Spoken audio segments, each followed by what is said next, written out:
now. Luke, Grant, thanks for being with us this morning.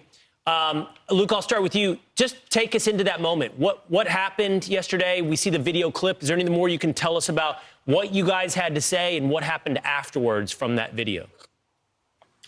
Thank you. Yeah, it's great to be here. I would say the first thing I want to bring up, this is our first time taking an interview with anybody, and I think it's important because this is our raw, untold story. There's a lot that happened off camera that we said at the protest, while we were protesting. And I guess we could start off with after she talked about overturning Roe v. Wade and Donald Trump, I yelled out to the crowd that abortion is the sacrament of Satan. And when I said that, I deeply do believe that as a Christian. And about 10 seconds go by, and that's when the video of my friend Grant and I proclaiming that Christ is Lord and Jesus is King, when we said that. And I think it's important to say this is a small venue, and we were about 20 to 30 yards away from Kamala at this point. There's a lot of controversy that says she wasn't talking to us or we left, we didn't get kicked out. Well, I can speak on Grant and I's behalf. On video, Grant's getting pushed and shoved. And there's about 5 seconds after or before she tells us to go to the smaller rally down the street. You can see on the video she waves. She was actually waving to me.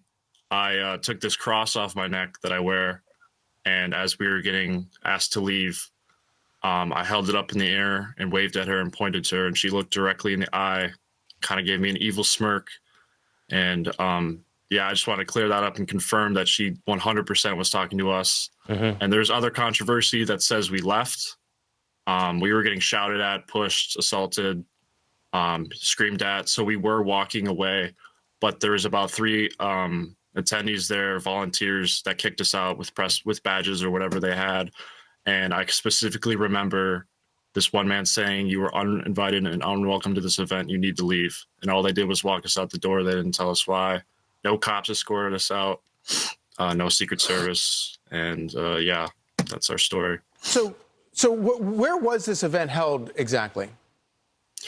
This was held in our University of La Crosse's gym. So did you pay tuition to go to the university? I do pay tuition to go to the school, but this was a free event. This is in a really small venue. They only said there was about 2,500 people there, which when she told us to go to a smaller rally down the street, I didn't really think that for a political rally there could be smaller than 2,500 people. But you were allowed to be there. You paid to be there. Yes, basically. Correct. Yeah. Correct.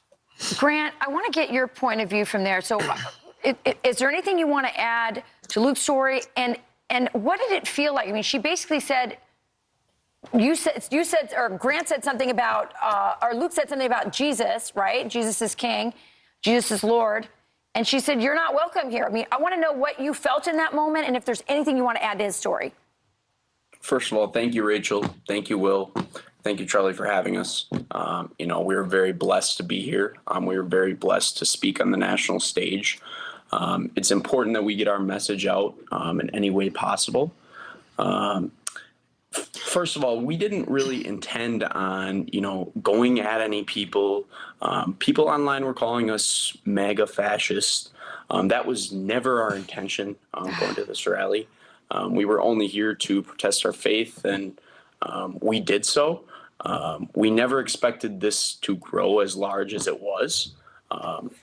Essentially, she was speaking, and we decided to say, Christ is King, Jesus is Lord. And we got a lot of backlash. As you can see in that firsthand video, I was pushed by an elderly woman. We were heckled at, we were cursed at, we were mocked. And that's the biggest thing for me personally. In reflection of the event, Jesus was mocked, his disciples were mocked, and that's okay. In reality, we did God's work, and we were there for the right reasons, and God is watching us in this moment. I'm all about being a cordial person, no matter your beliefs, but I do believe that we were sent there by God, and I do believe this timing, 18 days before the election, is imperative for young Americans and first-time voters like myself to understand that this is what you are going to get with a Kamala Harris presidency.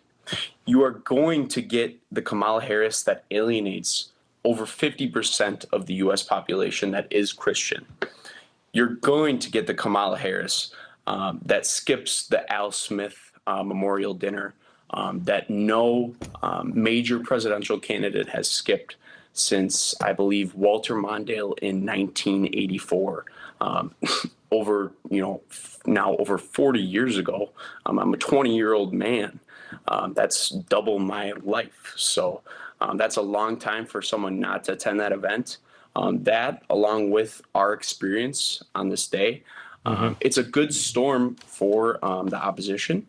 And it just proves what type of person Kamala is and what type of leader she will be.